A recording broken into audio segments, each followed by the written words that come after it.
আসছি পরবর্তী খবরে। দক্ষিণ করিমগঞ্জ আসনের দলীয় মনোনয়ন পাওয়ার পর মিত্র দলের প্রার্থী ইকবাল হোসেন আজ নিজের বিধানসভা আসনে উপস্থিত হন। এলাকার বাকুরশাল টোলগেট থেকে একটি বিশাল শোভাযাত্রার মাধ্যমে তাকে স্বাগত জানানো হয়। শোভাযাত্রাটি আসনের বিভিন্ন সড়ক পরিক্রমা করে 12 গ্রামে এসে উপস্থিত হয়। ইকবাল হোসেনের সমর্থনে হাজার হাজার লোক গাড়ি নিয়ে মিছিলে অংশগ্রহণ করেন। উল্লেখ্য, সংখ্যালঘু অধ্যুষিত দক্ষিণ করিমগঞ্জ আসনে বিজেপির মিত্র দলের প্রার্থী ইকবাল হোসেনের অসম গণপরিষদের পক্ষ থেকে প্রার্থী করা হয়েছে।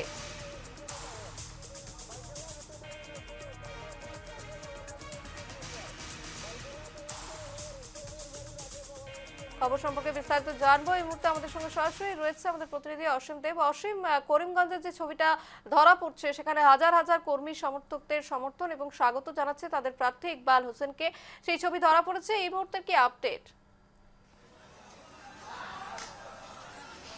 হ্যাঁ রূপালী, দেখো যে নির্বাচন দক্ষিণ করিমগঞ্জ সমষ্টি সংখ্যালঘু অধ্যুষিত অঞ্চল এবং এই সংখ্যালঘু অধ্যুষিত অঞ্চলে সংখ্যালঘুর কোন প্রার্থী টিকিট পাবেন তা নিয়ে কিন্তু দীর্ঘদিন ধরে জল্পনা চলছিল এবং অবশেষে ইকবাল হোসেন যে মিত্রজোটের পার্টি এজিপি দল থেকে টিকিট লাভ করতে সক্ষম হয়েছেন উনি, এবং টিকিট লাভের পর আজ প্রথম উনার নিজের সমষ্টিতে এসে উপস্থিত হন এবং যখনই তিনি উনার সমষ্টিতে পা রাখেন তখনই কিন্তু বাকরশাল এলাকা থেকে বিশাল শোভাযাত্রা ওনাকে স্বাগত জানায়। আর আমরা এই মুহূর্তে দেখাচ্ছি যে ইকবাল হোসেন তার সমর্থকদের সঙ্গে নিয়ে সেই সমষ্টির বিভিন্ন স্থানে র্যালি করে ইতিমধ্যে উনার যে 12 গ্রাম স্থিত নিজ বাসভবনে এসে উপস্থিত হচ্ছেন এবং সেখানে লোকারণ্য হয়ে পড়েছে।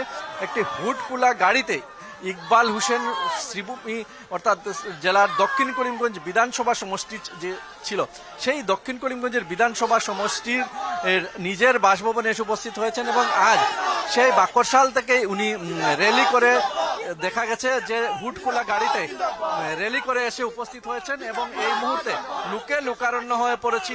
ওনারা হেমন্ত বিশ্ব শর্মা, কেশব মহন্ত সবারকে জিন্দাবাদ ধ্বনিতে মুখরিত করে তুলেছেন। তার দৃশ্য আমরা দেখাচ্ছি এই মুহূর্তে।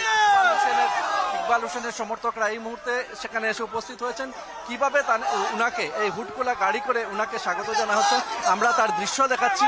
নিউজ লাইভ বাংলার দর্শকরা ইতিমধ্যে দেখতে পাচ্ছেন যে উনার যে সমর্থকরা আছেন কিভাবে উনাকে স্বাগত জানাচ্ছেন এবং এই মুহূর্তে ইকবাল হোসেন এর দৃশ্য দেখাচ্ছে ক্যামেরা পার্সন সুজিত। কেননা দক্ষিণ করিমগঞ্জ সমষ্টি সংখ্যালঘু অধ্যুষিত প্রায় 2,86,000 ভোটার আছেন এখানে এবং হিন্দু সম্প্রদায়ের ভোটার প্রায় 42,000।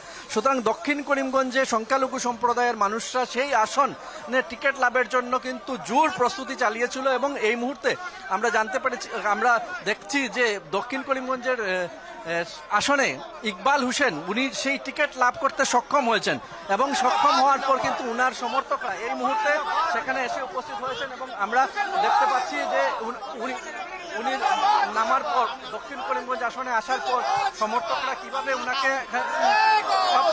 উনাকে স্বাগত জানাচ্ছেন উনার কাছ থেকে জানার চেষ্টা করব। কিন্তু আপনি দক্ষিণ করিমগঞ্জে এসে উপস্থিত হয়েছেন। এই মুহূর্তে আমরা দেখতে পাচ্ছি যে ইকবাল হোসেন আছেন আমাদের সঙ্গে। দীর্ঘ প্রচেষ্টার পর আপনাকে টিকিট দেওয়া হয়েছে মিত্র দলের পার্টি থেকে। জনসাধারণের আপনারা মাতুন না যে আজি একটা কথাই মই কও যে আমি আপনাদের উদ্দেশ্যে একটা কথাই বলছি যে দলের উপর আমার আস্থা ছিল, বিশ্বাস ছিল। 2021 সালে যখন আমাকে টিকিট দেওয়া হয়নি আমাকে হাজার হাজার লোক বলেছিল যে আপনি নির্দল প্রার্থী হিসাবে আপনি প্রতিদ্বন্দ্বিতা করেন। সেই সময়ে জনগণের উদ্দেশ্যে আমি বলেছিলাম আপনারা কাজ করুন, একদিন দল আমাকে মূল্যায়ন করবে। আজকে 2024 সালের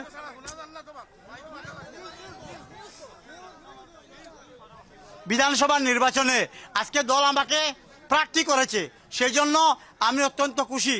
আর তাছাড়া আজকে প্রায় 2870টা গাড়ি নিয়ে আপনারা যে ঐতিহাসিক মিছিল দিয়েছেন সেটা আমার কাছে অত্যন্ত গুরুত্বপূর্ণ। আমি অন্তত যতদিন বেঁচে থাকবো সমস্ত জীবন দক্ষিণ করিমগঞ্জের মানুষের কাছে আমি ঋণ থাকবো। এই আসনে এআইইউডিএফ আছে, কংগ্রেস আছে, তৃণমূল কংগ্রেসের প্রার্থীরাও আছেন। সেটা আপনার ক্ষেত্রে কতটুকু সমস্যার সৃষ্টি করবে? দেখেন, ভোট দিবে জনগণ। দক্ষিণ করিমগঞ্জের কংগ্রেস বলে কিছু নেই। আজকের দিনে কংগ্রেস হয়েছে কি, আজকে পুরানো 2000 টাকার নোটই বলেন, 500 টাকার নোট বলে বিকারই নেয় না, সেই জায়গায় কংগ্রেস হয়েছে একটা রিজেক্টেড পার্টি। সেই জন্য কংগ্রেস কোনো ফ্যাক্টর নয়। তাছাড়া আজকের যে জনসভা, এখানে Congress, AGP, BJP, UDF, Trinamool সব দলের লোক এখানে আছে। বেশ, এবং অসীম, আপনাদের কাছে একেবারেই, স্পষ্টত আমি বলতে ইকবাল চাই হোসেন তুলে যে আমি ধরলেন 2011 যে উনি সালে কতটা আত্মবিশ্বাসী এবং অন্যদিকে কটাক্ষ ছুড়লেন কংগ্রেসের দিকে, আমরা সেটাও দেখলাম এবং একেবারেই ভোটের ফলাফল কি হতে চলেছে সেদিকে আমাদের নজর থাকবে। আপাতত ধন্যবাদ অসীম।